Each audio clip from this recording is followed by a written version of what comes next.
తల్లికి వందనానికి సంబంధించి నిధుల జమతో విద్యార్థుల తల్లుల కళ్ళల్లో ఆనందం చూసి వైకాపా అధినేత జగన్ కడుపు మంట మూడింతలు పెరిగిందని విద్యా ఐటీ శాఖల మంత్రి నారా లోకేష్ ధ్వజమెత్తారు. అందుకే తన విషపత్రికలో అసత్య ప్రచారానికి తెరలేపారని ఆదివారం ఎక్స్ వేదికగా దుయ్యబట్టారు.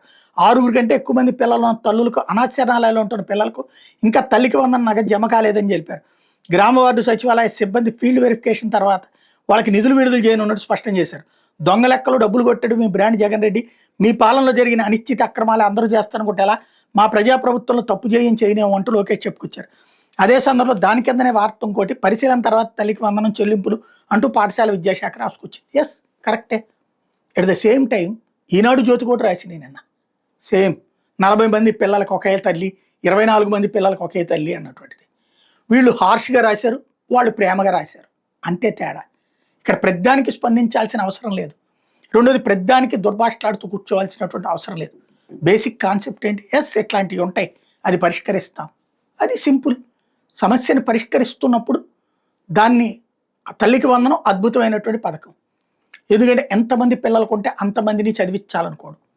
అదే సందర్భంలో అది కన్విన్సింగ్గా చెప్పాలి, కానీ అటాకింగ్గా చెప్పేటటువంటి ప్రయత్నంలో దానికి ఉన్నటువంటి ఆ సున్నితత్వం, ఆ ప్రేమపూరిత తత్వం చెడిపోకుండా చూసుకుంటాం బెటర్.